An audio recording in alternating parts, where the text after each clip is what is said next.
Hey adventurers, so today's going to be not something that's terribly brand new. I've done several different videos in this same idea before. This idea is based around my concept of I've done 3 videos in the series so far for Arthurian literature, and I believe I'm calling them my journey through Arthurian literature so far, or something like that. And so I'm kind of taking that idea and applying it to science fiction. I've actually done one video with this idea already, and the way that I chose to adapt that one, I'm going to kind of follow the format, but make it a little bit more akin to the Arthuriana series that I've been doing this with. And so basically this is my adventure through science fiction so far. The first book in the series, or the first video in the series, I will have linked up in the card so that you can go watch that and see where I'm coming from, where my starting point is. I'll reference it throughout this video for sure, but we'll get into this. And basically these are the books since that I can remember having read since the time of making that video. In that video, I started out by saying I haven't talked about, or I'm not talking about all the science fiction books that I've read in this time, and that's still the case. I am now that one was actually just kind of like my overview of science fiction as a whole from all the science fiction books that I can remember, including the ones that I haven't read or I haven't reread since starting the channel. And so these ones are kind of the books that I've read since that point, and we will talk about them as we go through here. So to start with, I think I've read 35. Well, no, that's not true. I've read more than 35 books, but 35 new science fiction books to me.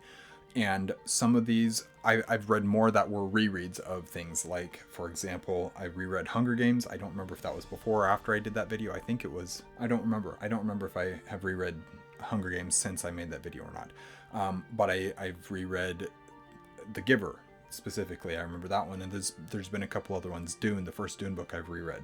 So there's been some things for sure that I've read through since that first video and reread, and so some of them have been continuing series, stuff like that. And so we're just going to kind of go through here, and I will pull out 10 of them as I'm going and talk a little bit more about them. I kind of want to show my journey as it's continued, because I started out this video and now I'm starting to rambling and going long, and it's going to be hopefully not as long of a video as I'm expecting it to be, but I'm hoping to try and blow through these books a little bit quicker and get to the end of this video quick. Anyways, I need to stop rambling about that and actually get into this. What I was saying is that my sci-fi journey is essentially that I thought I didn't like science fiction because I didn't like Star Trek, and that's because I thought for some reason that Star Trek was what all science fiction was, even though I knew that that wasn't the case, especially with things like, with me understanding that things like Star Wars is science fiction to some degree. Superheroes, Marvel, DC are science fiction to some degree. There's a lot of fantasy elements into all that, but like, I understood all of that, but I still said, but I don't like science fiction, and mostly because I just don't care for Star Trek, and that hasn't changed. I haven't found a Star Trek that I've genuinely really enjoyed yet. At the same time, I haven't spent a ton of time watching it because I start watching it and it doesn't work for me, and so I stop watching it. Anyways, let's actually get into this list and look through it, some of these books that I've read here. The first one that I remember, or that I have written down, I believe, since that last video, which was September of 2022 when I made that video. So it's been 3 years now, because we're in September of 2025, so this is definitely 3 years. Anyways, so the first one that I have written down was Operation Grendel by Daniel Schwabauer. This is one where Kate bought the book and read the book and was like, this is really interesting, you have to read it. But she knew the author because the author was he built a curriculum called the 1-Year Adventure Novel, where you learn to write a novel over the course of the year, and it's a homeschool curriculum, and so the homeschoolers use it. Kate did this one, and she learned a lot of stuff about it, but it made her interested in this book. The cover's beautiful. I really like the cover of it. I read the book, and there's definitely some interesting stuff in there. It's not my favorite book of all time by any means, but there's some really interesting stuff in the way that Schwabauer is able to tell the story and bring in those twists. Obviously, the title Operation Grendel, that's based off of Grendel is the first monster that Beowulf fights in the poem Beowulf, and so it's tied back into that to some degree. And there's a lot of stuff about that a lot of literary concepts that Schwabauer ties into this story as well. And there's some really interesting stuff there, but that's not one of the big ones that I want to talk about. That's just a short mention. The Big Time by Fritz Leiber. Fritz Leiber. I'm not entirely sure. One of the two, hopefully, maybe. This was one of the ones that I actually do want to talk about. This is an interesting one. This is a short, what is it, a novella about a, what is it called? It's a space station that exists outside of time.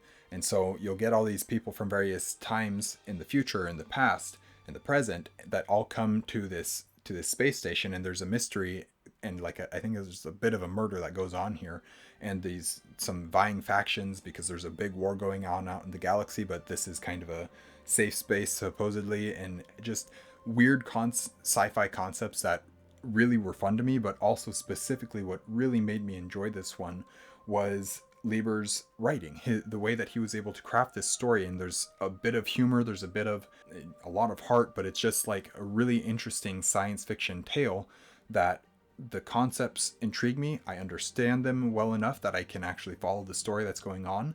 And I just had a lot of fun with this one. And this is definitely one that I would recommend. And so, yeah, very interesting. I can't say a whole lot more because there's not a whole lot to the book. It's very short. I think it's 2 hours or 4 hour audiobook or something like that. So it's super short, but it's very interesting and well worth the read. The Green Door of Fate by Craig Martelle. So Craig Martelle is actually an Alaskan author. I found this one. I saw him, or I don't know how I found out about him, but I found this book.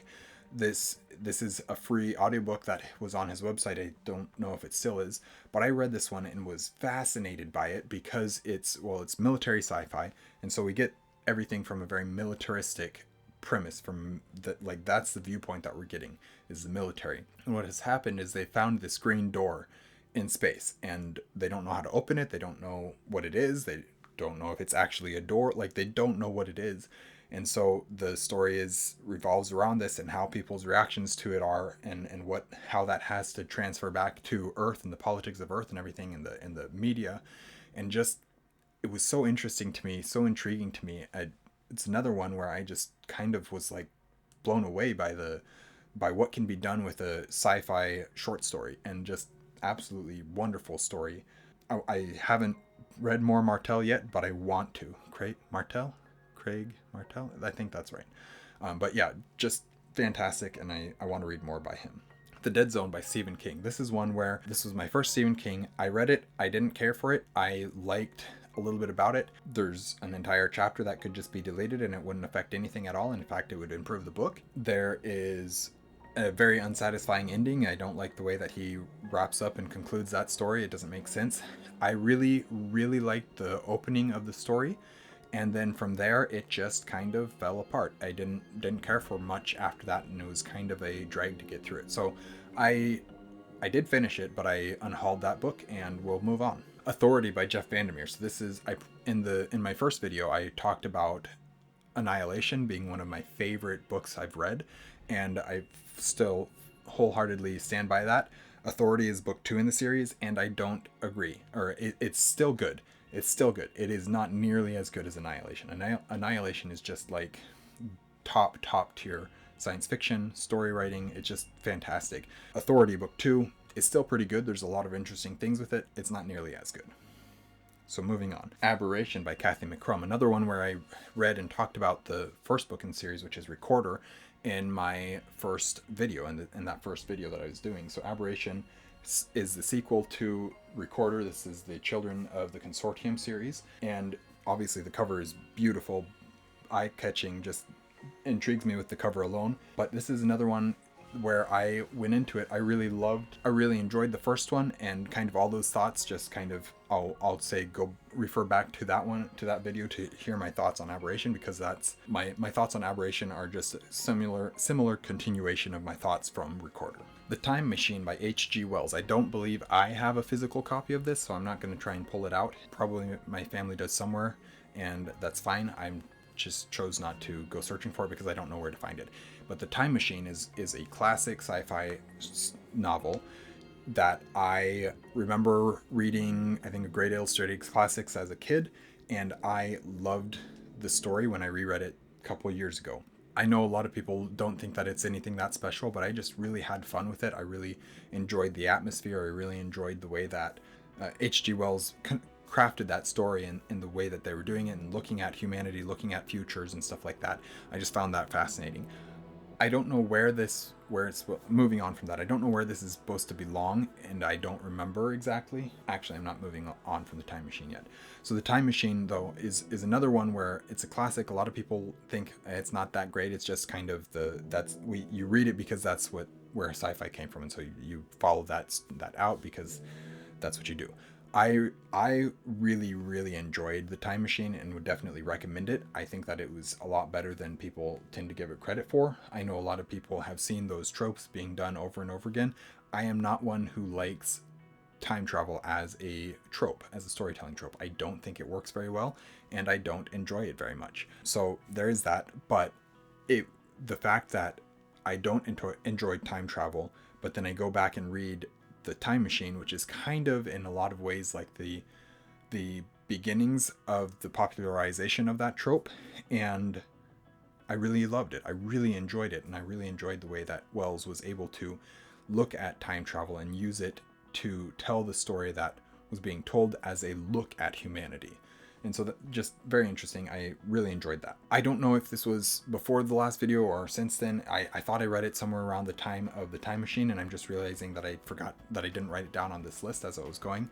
But the Strange Case of Dr. Jekyll and Mr. Hyde by Robert Louis Stevenson is another one that I read. I would recommend it. It's not it didn't blow me away as much as I was hoping to, but I did enjoy it. So just kind of gonna breeze past that one because I didn't write it down and I don't know where it actually belongs. Around the World in 80 Days by Jules Verne is another one. I remember reading Great Illustrated Classics versions of what's the one, Journey to the Center of the Earth, and as well as 20,000 Leagues Under the Sea, but I also read the official 20,000 Leagues Under the Sea, the unabridged, when I was in high school, and so I know that story, and I really enjoyed that story. I went to Around the World in 80 Days and really enjoyed this one as well. It's less science fiction and more of just adventure, and so I'm not really kind of focusing on that. I'm just going to set it aside, but needless to say, I did really enjoy Around the World in 80 Days. All right, so this is the second half. My camera ran out of space, or the phone that I record videos ran out of space, and so I made it through a significant chunk of this list here, and then I lost it all. So we're gonna just jump back in and hope that I can get the rest of this finished. We'll jump right back in here. The next one I have on the list is Sun by Lois Lowry. This is book 4 of the Giver Quartet by Lois Lowry. This is the finale of the series, and it takes, what it does is it splits the story. The story is split up into 3 parts, each one mirroring one of the books from one of the first 3 books. So part 1 mirrors The Giver, part 2 Gathering Blue, and part 3 Sun or Messenger. And this one was really weird because there's a lot of more fantasy aspects to it. I did reread The Giver, and I started reading Sun, and I was like, okay, hold up a second, I need to go reread The Giver. And so I reread The Giver really quick, and then I continued on with Sun. And that was beneficial for sure to help me to remember what was going on with Sun. But Sun didn't resonate quite as strongly with me, although I continue to think about the book. Not nearly as much as I did with The Giver, or as I do with The Giver still to this day. But I definitely think back to The Giver, and I think back to Sun quite a bit. And the series as a whole, actually, with the exception of Messenger. That one doesn't come to my mind nearly as much. But Sun was just so different, so weird. Some really good things, some things that I didn't love nearly as much. But yeah, so we'll move on from there. Frugal Wizard's Handbook for Surviving Medieval England by Brandon Sanderson. This is his second secret project novel that he released. This is like a memory loss adventure story. Our main character travels sideways through time and space to a different parallel dimension that is more akin to medieval England, but he has his futuristic Earth technology, and he brings it into that dimension, and in that way is not treated like a god, but kind of like a god, in that he has abilities and things that he can do that normal human characters can't. And so there's a lot of aspects to this one that I really enjoyed. I actually greatly enjoyed this story, but it's not one of my favorite science fiction novels that I've ever read, although it was fun, and it's a beautiful book. Acceptance by Jeff Vandermeer is my next one. This is the second book in the Southern Reach series, and so Annihilation we've already talked about being one of my favorite, and this was in the first video, and so I again recommend that you go watch what's it called? Go watch that first video if you want to know the context and my thoughts regarding Annihilation, because they're very similar here, except that I enjoyed Acceptance less. Acceptance was good. Acceptance is the third book in the Southern Reach series by Jeff Vandermeer, and I again, all the same things that I said about Authority, I would point you back to my first, what I was talking about in the first book, or in the first video with Annihilation. And this is difficult for me trying to remember the process that I was using to talk about the books in this video, because it's been several days now. Anyways, Acceptance, I did enjoy Acceptance, but it was less than Authority, and Authority was less than Annihilation. Annihilation was excellent. The other two have just gotten worse and worse as we continue down the line. But there were some interesting things about it for sure. The Lost World, which is the second book in the Jurassic Park series, by Michael Crichton.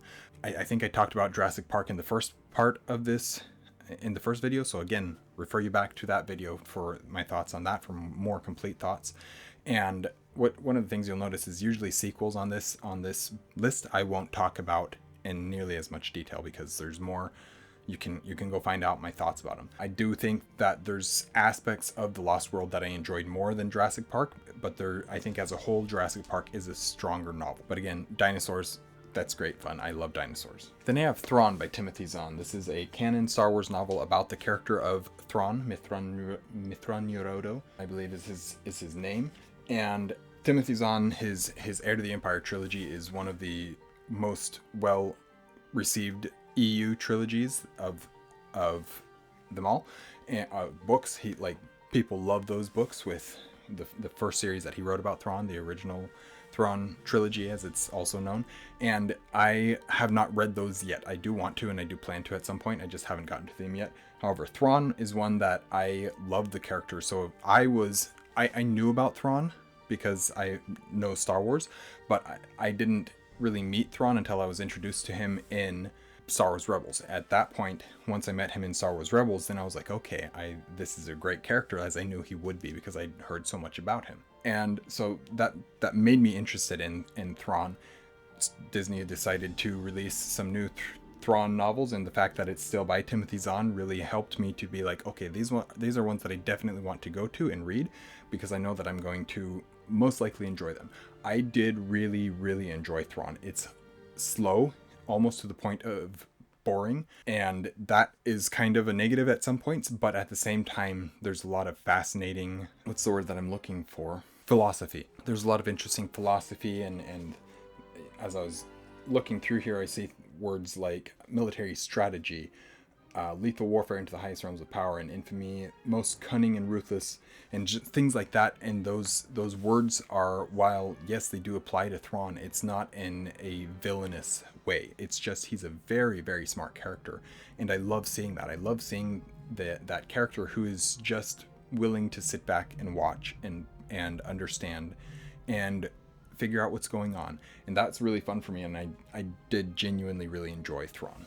Maze Runner by James Dashner. This is the first book in the Maze Runner series. This is another one that is a YA dystopian novel, and this is one of my favorites YA dystopian. It's not as good as The Giver. I don't know if it's as good as Hunger Games. There's things about it that I prefer over Hunger Games. I've never cared for the romance aspect of Hunger Games, and Maze Runner, while there is a romance aspect, it's not front and center by any means. And so for that reason, I definitely appreciate and enjoy Maze Runner more than I did Hunger Games. But Maze Runner is fun in that I love tests, I love trials, I love the idea of characters training and improving themselves, and what that means for a story, and for telling a story, for building a character. And all of those things make me really, really enjoy Maze Runner more than a lot of the other ones, even though it's maybe not as technically brilliant of a book type thing in terms of the themes that it's exploring, in terms of the execution and all those areas. I think that Maze Runner is really good. And I really enjoyed it. I guess I could explain it. The title explains the plot of the series pretty well. You have a bunch of young people who are placed in a maze and they're trying to find a way to escape the maze. And so they're running. They have people designated as runners who go and memorize where they ran and try and figure out the things that are happening in the maze so that they can find a way out. And obviously there's more going on than meets the eye. There's more that can be known. There's more that's happening that nobody understands why it's happening or what's causing it or anything like that. And that's just interesting to me, the way that Dashner was able to tell that story and weave in the character development of being in a test and a trial type setting. And that's really fun for me. Following right up with that is The Scorched Trials, which is book 2 in the Maze Runner series, and much the same. I didn't enjoy it nearly as much as Maze Runner, although it was still decent. I still had a fun time with it. There's still some good aspects of trials and tribulations and stuff in it, but not nearly as good as the original was. The original just had that unique setting and the atmosphere of that unique setting, and it really benefited the story overall. Upgrade by Blake Crouch. This is an interesting one because I've heard of Crouch for a long time, knowing that he's a fairly popular science fiction author. So I wanted to give him a try. Upgrade was one that I wanted to. I like the idea of, no, I don't like the idea. I like using it in stories, the idea of modifying humans in order to make them more powerful, faster, smarter, stronger, whatever it might be, giving them that upgrade that is not technological based, but that is genetic based. And so there's some, because of that, I really was intrigued and interested in this story, in this upgrade, and I found that I really enjoyed it. I feel like Blake Crouch is a good, engaging, fast-paced thriller writer.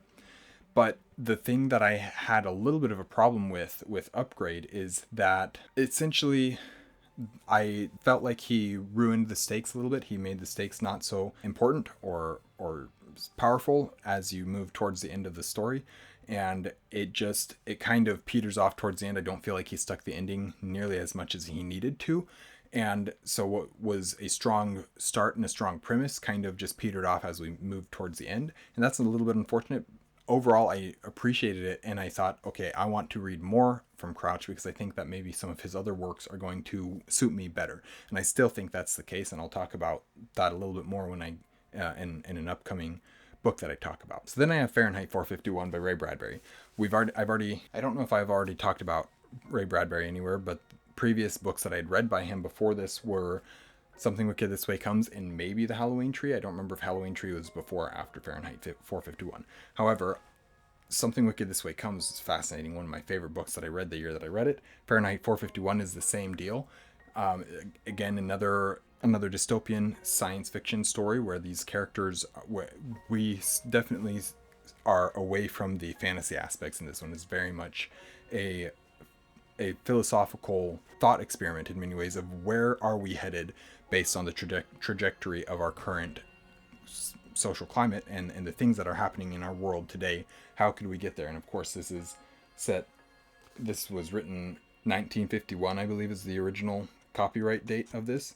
And so it's been a while that this book has been out. So it's not something new, and yet it's still so pertinent to today because we can still see ourselves moving in this direction. And though technology is a little bit different, in some ways it's very close. It's pretty much exactly the same as where we're seeing in Fahrenheit 451, or as in we're still moving in that same direction as it was in Fahrenheit 451, just a little bit of an aesthetic difference. And so there's a lot of things about this book with the whole destruction of memory and removing thought, individual thought from our mind, from our society, and having the whole thing with burning books and how that ties into this story and how that plays into what is going on and why that's so important and why it's so important that these characters are refusing to burn a book but instead are reading it and understanding it. And even if they don't grasp everything that's going on, they're holding it, retaining it in their mind so that they can bring it forth to future generations. And there's just some fascinating stuff going on with this story. Of course, obviously, people have been talking about this book for so long. It's remained the classic and held that place of importance for so long, and I understand why. It's just phenomenal. All Systems Red by Martha Wells. This is the first book in the, or first novella in the Murderbot Diaries. I read this one. I didn't care for this one. I DNF'd the series. This is one of the few one of the few things that I've DNF'd, and I'll have a couple more that I talk about as I go through here. But I did complete this first novella, and I just don't think that it was anything special. It was very just middle of the road meh for me. And if other people like that, that's great. Everybody who talks about it says things like, oh, but Murderbot is such an interesting character and such a great character and such a humorous and blah, blah, blah, blah, blah. And I go into it and I read it and I'm like, I'm not interested. I'm not invested in this character whatsoever. I have no desire to continue with this series. And so I just decided, I'm not gonna continue. It's not worth my time, even as short as they are. And even though people say, but it gets better the further into it you go, I don't care to spend my time to get there when the first book just didn't work for me at all. And not that it was bad, it was just so middle of the road for me that I don't have any desire to continue. Out of the Silent Planet by C.S. Lewis, the first book in his space trilogy. This is a fairly short novel, thankfully, 160 pages in my edition. It's a pretty small font size, but still, nonetheless. I went into this, I had the goal of reading several different Lewis books because I wanted to explore him a little bit more as an author and see what he had to say. I know people really love and appreciate him, especially Christians. They really look up to Lewis, and of course I've read Narnia. I love Narnia. I don't love every single book in Narnia the same, but I wanted to give his space trilogy a try, and I'm glad that I did. I'm very glad that I did.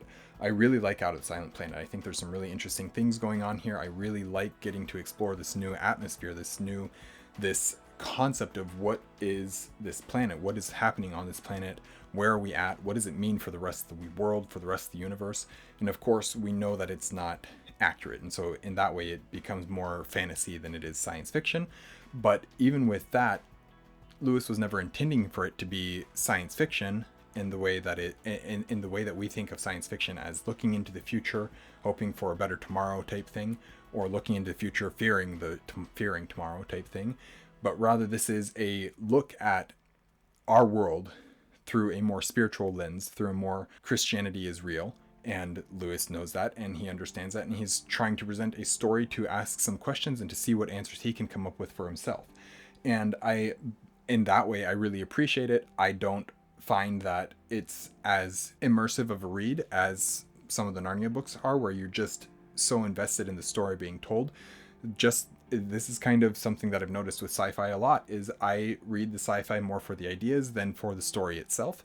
And that is part of why sci-fi is not one of my favorite things, but I appreciate exploring it still nonetheless, and that's part of why I wanted to do this. But also it's very imaginative. Lewis has a great mind for creating a world that is different, that is unique, that is interesting. And of course in Narnia it's built off of our myths, but in this space trilogy, when we go to, what is the Malacandra? Yeah, Malacandra, I believe, is the planet that we're going to.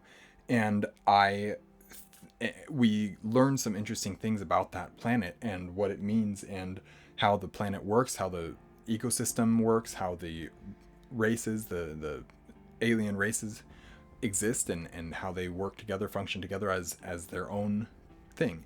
And so there's definitely some really interesting stuff here, and I enjoyed it quite a bit. Like, there's a lot of really good things that I came across when reading this book. Not my favorite of all time, but definitely some good things and worthwhile read for me. Dandelion Wine by Ray Bradbury is another one that I read.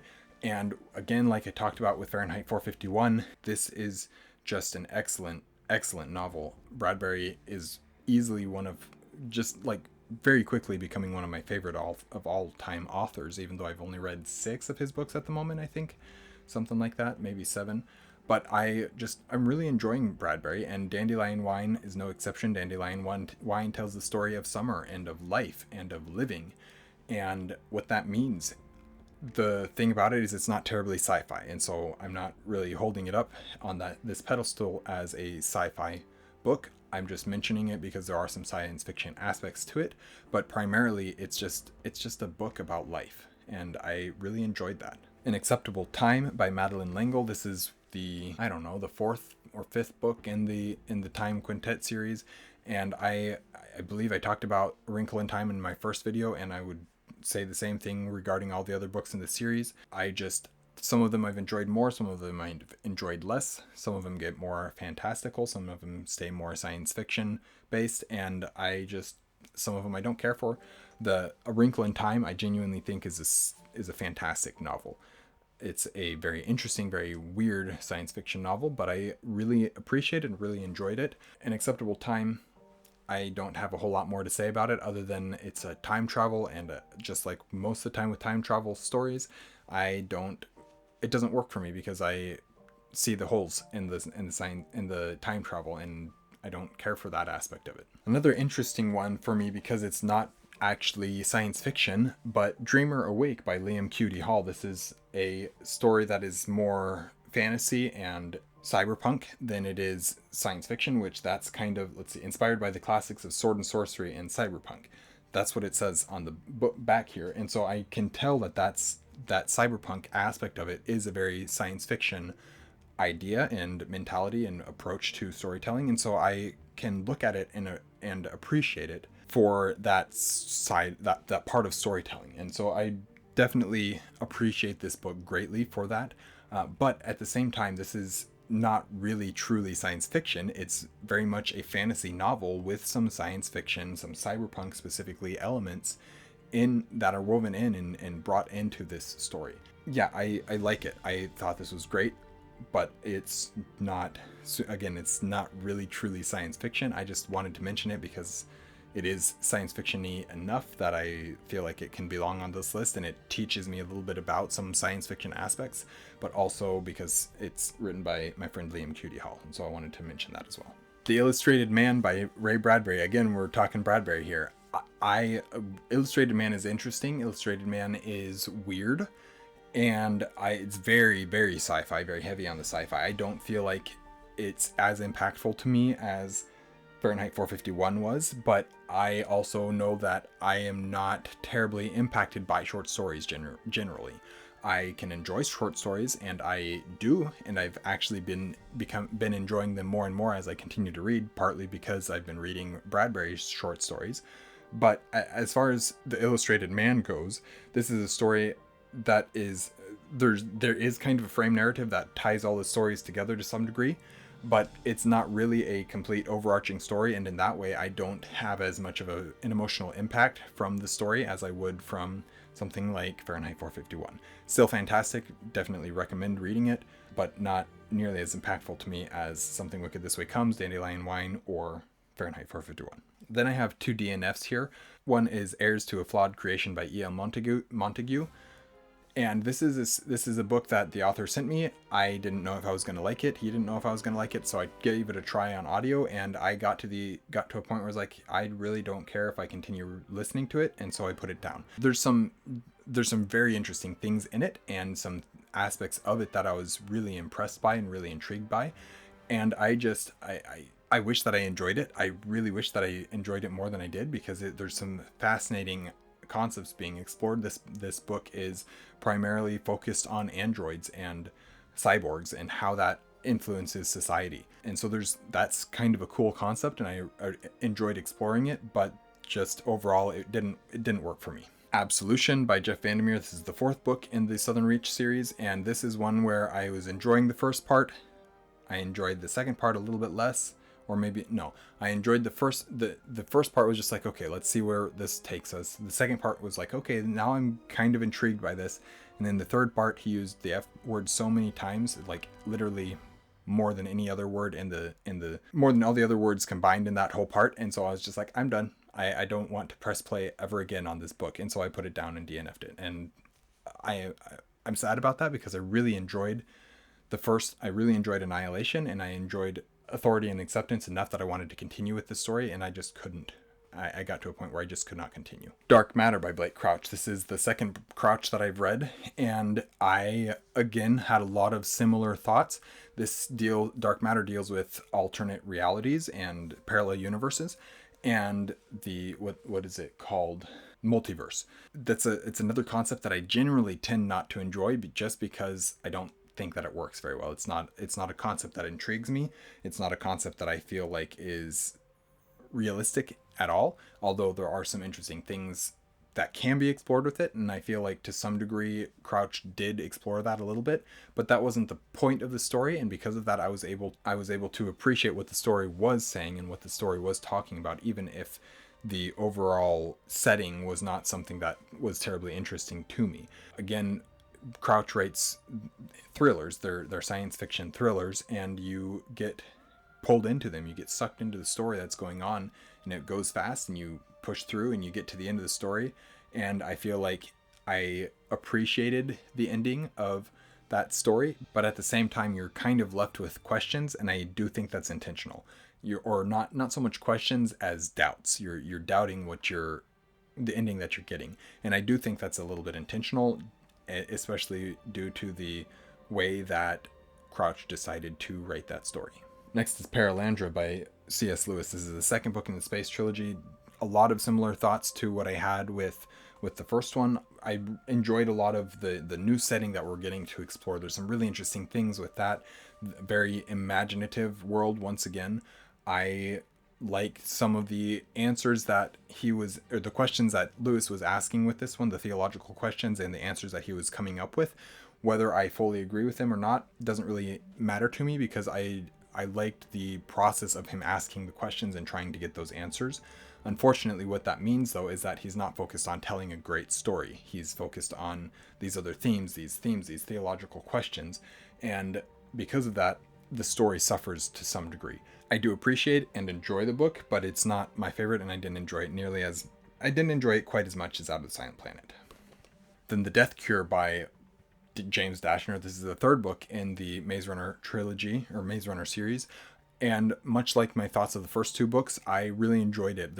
I actually enjoyed this one more than Scorched Trials. There's some higher stakes, it's very character focused in a lot of ways. That we get characters who are making decisions that influence and affect things in the world in a way that is sometimes it influences the world, sometimes more often it influences characters and their decisions and their relationships, but it doesn't feel forced, it doesn't feel unnatural, and so I appreciate that a little bit more.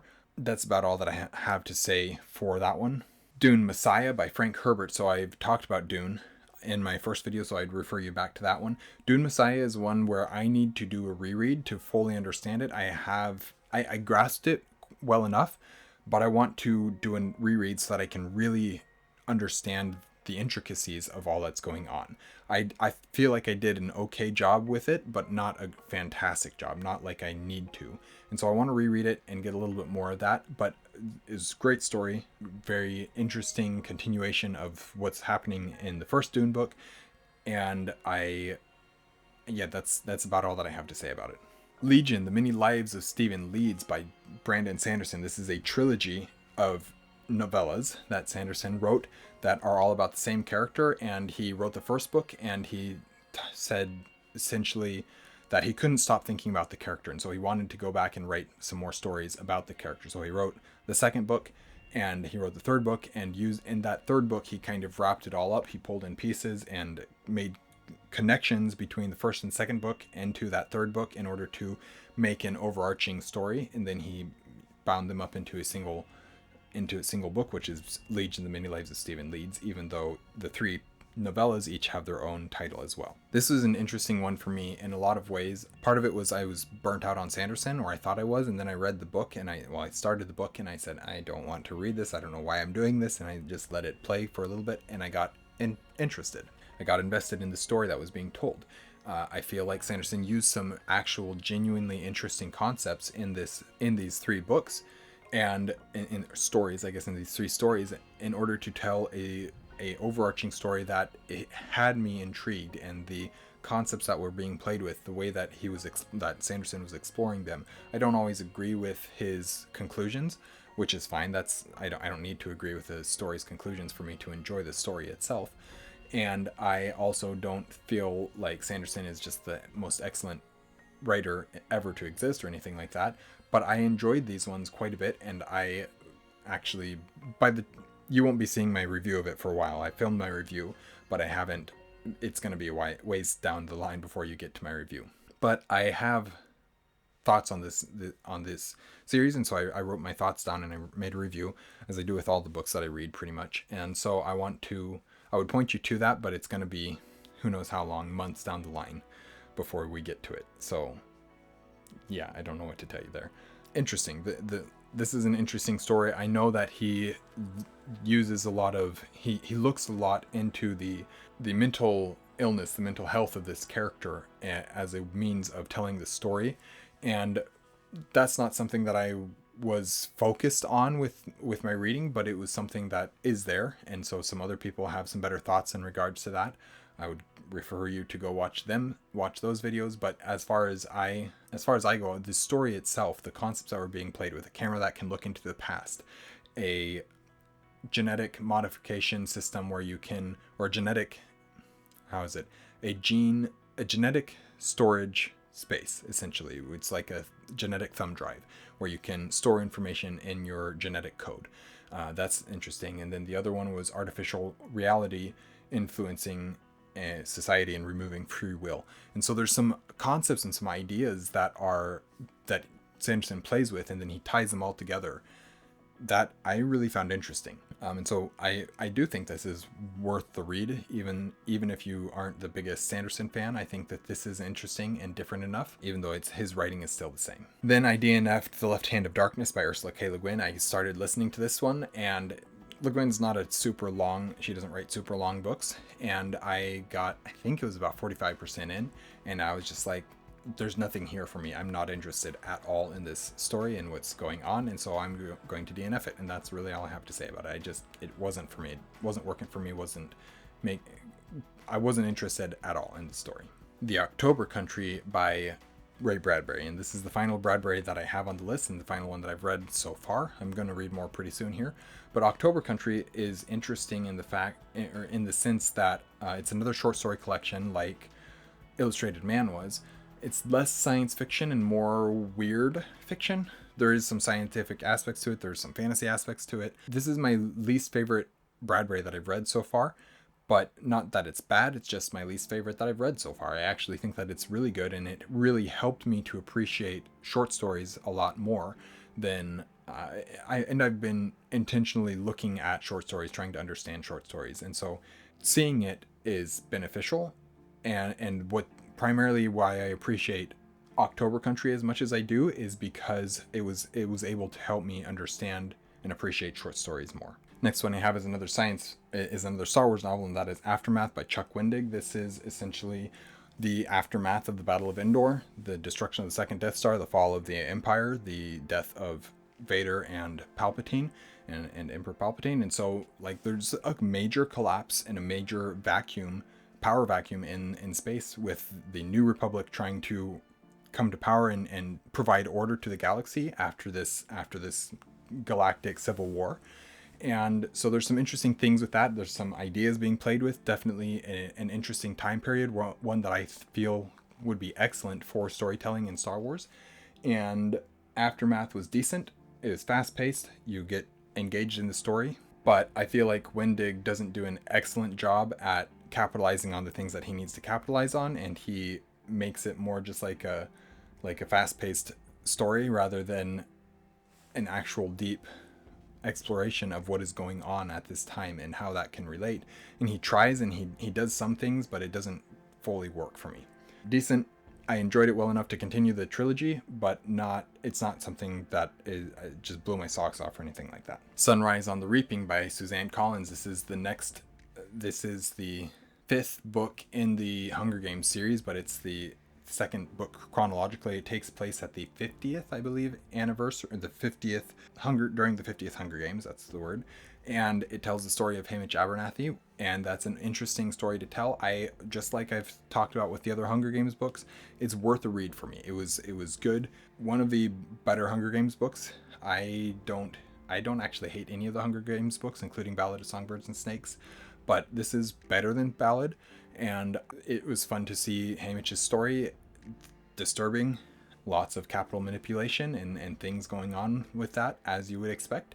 And I appreciate that. I appreciate the storytelling that goes into it while maintaining this just revolting nature of that is through these dystopian futuristic stories. And so I appreciate that, and I enjoyed it quite a bit. And then the last one that I have is That Hideous Strength by C.S. Lewis. This is the final book in the Space Trilogy, and much of the same thoughts as I have already talked about in those other 3 books, or those other 2 books. I find some interesting things with it. This is my least favorite of the 3. I was hoping and expecting that we were going to go to another planet, or for some reason I thought we were going to the moon in this one. We didn't. That's fine. We were on Earth the entire time. There's some very much spiritual warfare, theological, doctrinal things going on in this book. And I appreciate those things. I like the way that, again, I like seeing Lewis asking questions and trying to find some answers, trying to process some answers, even if they're not accurate answers or true answers. And I don't even know that he believes the answers that he comes up with when he gets to the end of the stories and the questions that he's asking. But I can still appreciate them and appreciate what's going on with them, even if I don't love them. The ending is weird. I'm not sure that I like how this book ends, and I'll explain more about that when I get to my review of this book. So yeah, that's the most recent science fiction novel that I have read, and we are now caught up on this very much longer video than I wanted it to be, talking about my science fiction journey so far and my favorite science fiction that I've read. So I took 10 books from in that first video instead of going through all of them. I need to try and make this video more often, like I do with my Arthuriana videos. I need to try and do that. But if I'm talking about the 10 that really stood out to me as something unique and different, as long as they weren't sequels, I listed them on here. So I had The Big Time by Fritz Leiber, The Green Door of Fate by Craig Martell, The Time Machine by H.G. Wells, Thrawn by Timothy Zahn, The Maze Runner by James Dashner, Upgrade by Blake Crouch, Fahrenheit 451 by Ray Bradbury, Out of the Silent Planet by C.S. Lewis, Dreamer Awake by Liam Cutie Hall, and Legion, The Many Lives of Stephen Leeds by Brandon Sanderson. So those are the 10 that I wanted to try and focus on a little bit more in this video, and I know that it's going to be a long video, but I hope that people find some interesting and kind of seeing my science fiction journey as I go through it, which is, and the reason why I listed every single one of the books that I read or attempted to read is because I want people to see that science fiction journey so that they can maybe provide me with some recommendations that I will probably enjoy more so than others. And so that's kind of what I was thinking with that. And I just like showing and having that accountability of here's the entire journey that I've gone through, and I want other people to see that and share that with me if they so choose, if they so desire. So anyways, thank you guys for watching an Erudite Adventure. I know this has been a long video. Thank you guys for putting up with me for that long and rambling, because I know that I ramble and I'm doing it already. So thank you guys for watching an Erudite Adventure. Please like, comment, and subscribe if you haven't already. We post videos every Monday and Thursday and have our social medias linked in the description down below. We'll see you guys again soon. Stay warm.